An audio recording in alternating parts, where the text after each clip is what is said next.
Today brings us a sad case of how a love triangle and mental health issues can bring a person to murder and self-destruction. This case is a difficult one, and I ask you to have an open mind. Of course, we all have our opinions, and you will hear both sides of the family's take on what happened that fateful night. Whatever happened, 2 lives were lost, and given the facts, it will be up to you as to who and what was at fault. With a verdict of murder, a jury must agree that a person intended to kill their victim, and for a verdict of suicide, a jury must be satisfied that the person intended to take his or her own life. This is where the difficulty lies. All I ask you is to be respectful as always, and anyone that is not will have their comments removed, unfortunately. Bray, County Wicklow is a beautiful seaside town situated about 20 kilometres south of Dublin city centre on the east coast. It is both a thriving urban centre and a seaside resort and has a population of around 31,000. Here lived the Queen family in Coola Grove, a middle-class area of Bray. Nuala and James were parents to Dylan, 28, and Sebastian, 22, in 2009. Nuala described Seb as he was lovingly referred to as a charmer with curly hair and brown eyes. He was an able child and could ride his bike at 2.5 without stabilisers. Seb had a love of music, photography and gaming. He was a student at Dunleary Institute of Art, Design and Technology, where he was about to enter his 4th year of a degree programme in visual communication. He was also a former student of St Gerard's School in Bray, where he was described as a perfect gentleman who cheerfully and willingly gave his best in anything he put his hands to. As much of an adult Seb was at 22, his mother Nuala would say he had a childlike spirit still in him. When she described the last gift he gave her and her husband, she recalled the day Seb fancied a dip in the sea. He persuaded James and Nuala to walk to the beach with him. With his towel thrown over his shoulder, the three of them trapezed down to the beach. Seb went for a swim, and Nuala thought as she watched him, "The child in that fella is still alive. We were blessed with a sunny child," she said. Shane Clancy grew up in Ballybrack, which is a suburb in South Dublin. His mother was Leonie Fennell, and his father was Patrick Clancy, and he was one of 3 sons. When the boys were young, the parents would separate and get divorced. Leonie would go on to marry a man named Tony, and they would have 4 children together. Leonie and Tony would move out to an area called Red Cross in County Wicklow. Shane, feeling a little isolated at the age of 17, decided to move back closer to Dublin and to an area known as Dalkey. This by no means was a cheap place to live, so he stayed in a small bedsit, which is a 1-room apartment or flat. He got a job as a barman in a pub called The Club, which was just across the road from his bedsit. He was considered as reliable and a hard worker, and so he was able to pay his bills and have a car, which was a bonus at his age, as many would rely on public transport and wouldn't bother with the expense of a car. Shane would go on to study in Trinity College. His subjects were Irish and theology. He spoke fluent Irish and immersed himself in all the college had to offer. If he wasn't working or attending college, he would go to visit his mother and younger siblings, and he was adored by both. He was also involved in charitable work and raised a lot of money. But not only that, he did charitable work on the ground by giving away his bus fare to a homeless person and walk home himself instead. Rather than accept gifts for his 21st birthday, he set up donation buckets at his party for people to donate. Shane was very sociable even though he didn't drink, and in 2006 he was introduced to a girl named Jennifer Hannigan by a mutual friend, and she was from Killiney, which is an affluent coastal suburb in the south side of Dublin. When the two started dating at first, they were mad about each other. Shane was tall and handsome and Jennifer was a pretty blonde. They had the same interests and on the same level in education and background. They both even worked together in the same pub, Jennifer as a lounge girl and Shane as a barman. But as the years went by, differences in their personalities became apparent. Jennifer was easygoing, a social butterfly, whereas Shane was more focused on what he wanted out of life, settling down, marriage and a life with Jennifer, bearing in mind they were still very young at this stage. At the end of 2008, Shane lost his job at the pub. It was said that he had gone from being easygoing and sociable to being impossible to work with. In 2009, the cracks started to show in his relationship with Jennifer, and they started to drift apart, so much so that Shane broke things off in March of that same year. It was said that he didn't actually want to break up with Jennifer, and that he only did this thinking they would get back together stronger and better like before, when they had broken up. But things didn't go the way Shane thought. Jennifer, now a little older, with loads of friends, she began to lean more on her college friends, including a young man named Sebastian Queen. He was part of her inner circle, and it is said that Shane in the past had been a bit jealous of their friendship. Over the coming months, as Jennifer enjoyed the single life, Shane started to show up at places Jennifer was at and asking her for them to try again. Jennifer was hoping that they could remain friends, but with Shane pestering her and putting her in a position where she constantly had to deal with him and reject him, it was impossible. She told him that they were over, that she didn't want a relationship and there was not a future for them. In May 2008, Jennifer and Seb started dating, but they hid it from their friends as they weren't sure if it was going to go anywhere, and if it didn't, it was less likely to upset the friend dynamic within their group. And I would say they didn't want to take the chance that Shane would find out either. But by the end of May, people found out they were seeing each other, and so Jennifer felt the need to tell Shane before anyone else did. When Jennifer met with Shane to tell him, he was understandably upset, and it was at this point that his parents said he totally changed and they were worried about him. At the beginning of June, Shane was to go to Calcutta in India with the charity called SUAS, which is an Irish educational charity. His parents were glad he was going, hoping that it would help him get over Jennifer and sort his head out. Jennifer at the same time had planned a trip to Thailand with her friends, but days before they were both to leave, Shane bombarded her with texts and calls, begging her to come back to him and work things out. On the day of Jennifer's birthday, he turned up at her house with presents and she refused them, telling him that she didn't want anything from him and to leave her alone. Shane ended up not going on his charity trip, cancelling at the last minute. This would have been a big deal to the charity, as it had been months of preparation and training for everyone, and you had to be specially picked by the charity to go, and Shane was one of these people. His parents were very disappointed with him not going, and so they suggested that he go to stay with his cousin in Thailand for a while, and then go to Australia for the summer, and so he did. Of course, this is where Jennifer was, and so you can understand why he agreed to go, but they did not meet. It took Shane a few days to settle into Thailand, but after 2 weeks he came home without ever making it to Australia. Seb, in the meantime, had gone to Spain and Morocco with his friends, so you can safely say he and Jennifer were not all that serious and really were just casual, unlike the relationship Shane and Jennifer had in the past. When Jennifer came home to Ireland after her trip, she went to stay with some relatives in Galway. Shane by now was also home and still obsessing over Jennifer. Letters and notes would later be found to Jennifer written by Shane that were never sent. One example was that one day they would walk hand in hand in heaven. Whether this was a foresight as to what was to come, we'll never know. Shane spoke to his mother Leonie on how he was feeling, and his mother, being very worried about him by now, brought him to the doctor. The doctor did not want to put him on medication straight away and suggested that he exercise and eat healthier and see would that help to improve things. A week later, with no improvement and his mother worried, Shane went back to the doctor and he was prescribed an antidepressant, citalopram, which is a selective serotonin reuptake inhibitor.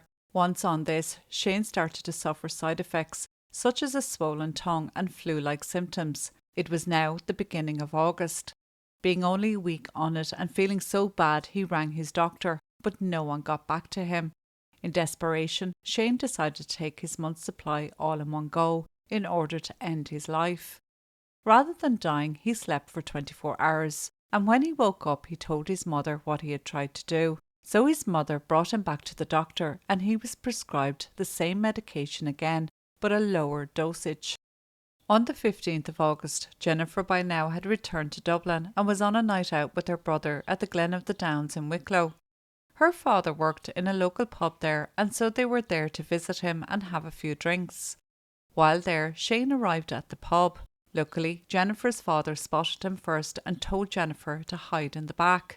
It is unknown whether Shane just happened to arrive in the pub because his mother lived in Wicklow and had been visiting her, or he knew Jennifer's dad was working there and was hoping to speak to him in the hopes he would help him to get round Jennifer to go back to him. Jennifer's dad spoke with him for over an hour, and it is said that Shane told him no one will ever love Jennifer like he did, and that he was put on this earth to be with her. By the 16th of August 2009, everyone was back from their trips, and they all were out with their friends, Seb with his and Jennifer with hers, arranging to meet up at the end of the night in one place. Seb went to the Eagle House in Glastool in Dunleary to meet his friends, and when he arrived in, he saw Shane there with a mutual friend. Seb, a little uneasy, texted Jennifer to tell her. Because of the mutual friend, Seb ended up in the company of Shane for the night, moving on to the Queen's Bar in Dalkey and then to the upstairs of the same place where there was a nightclub. At the end of the night, Shane offered to bring Seb and his two friends, who were twin brothers, home. While Shane was only walking distance home, he offered to walk the short distance to his flat, collect his car and drive the three boys home to Bray. Remember, Shane did not drink. The twins declined Shane's offer, telling him they'd get a taxi home rather than bother Shane for a lift, considering he only lived around the corner and it was so late. Seb was said to have been happy to take the lift from Shane, as he didn't want the bother of trying to get a taxi. Shane made the short walk to collect his car and the boys went to the chipper. The twins said that when Shane picked the three of them up, he was acting all hyper and driving erratically, which made the three of them a bit nervous. One of the twins suggested that Shane drop Seb home first and then them, but Shane said no, that he'd drop Seb last. I'm guessing Seb was in communication with Jennifer all night, and it was decided that it was better that they didn't meet up because Shane was with Seb. But they did arrange to meet at Seb's house. Seb's parents were away and so they had the house to themselves, except for Seb's brother Dylan and his girlfriend, who were also staying there that night. Shane dropped the twins home and suggested to Seb that he spend the night at theirs, but he said no, he'll be fine and he'd rather go home. When they got to Seb's house, Seb, being the lovely guy he was, invited Shane in for a coffee and he accepted. While sitting at the kitchen table chatting, Shane asked Seb for a knife to fix his shoe. Seb, feeling uncomfortable with this request, asked Shane to leave and he did. While this was going on, Shane sent a text to Jennifer which made her uneasy, and so she made her way to Bray. By the time she arrived, Shane had already left. But Shane did not go home. Instead, he made his way to Dunstores in Cornell's Court shopping centre on the Bray Road, which was around a 15-minute drive.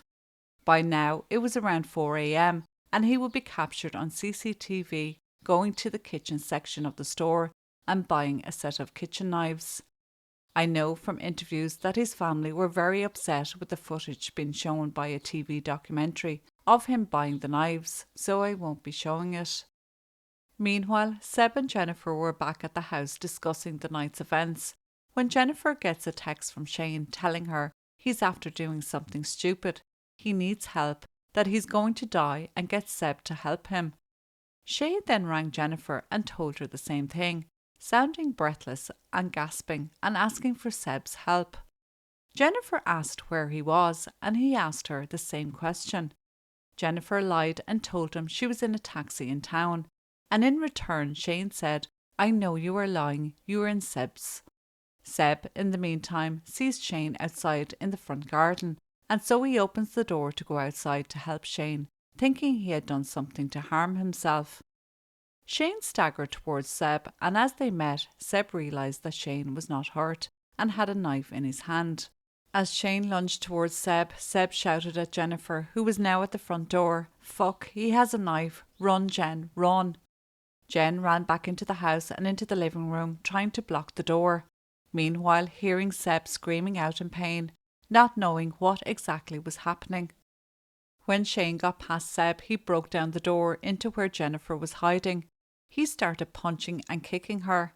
Seb by now had made his way back into the house and up the stairs to where his brother and his girlfriend were. By now, they both were awake, and as they opened the door to their bedroom, they found Seb at the top of the stairs bleeding. Seb went into his parents' bedroom and Dylan made his way downstairs, all the while hearing screams coming from the living room. On seeing Dylan, Shane got off Jennifer and lunged towards him. At first, he did not realise he too was being stabbed. When he looked down and saw the blood pouring out of him, he managed to grab his car keys, which were lying on the hall table. These keys had a small pocket knife attached to them. Dylan managed to open the blade and put it to Shane's face, threatening to take his eye if he didn't let go, and with this threat he let him go. Dylan ran back up the stairs and locked himself and his girlfriend in the bedroom. Shane then proceeded to attack Jennifer once more and punched her so hard she fell on the floor and onto her stomach, and with this Shane stabbed her so viciously in the back that the handle of the knife broke off.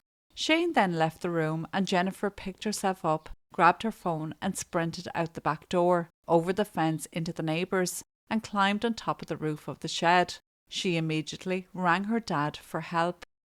The neighbour next door then awoke with the sound of screaming and shouting and went down into his garden and found Jennifer on the roof of his shed.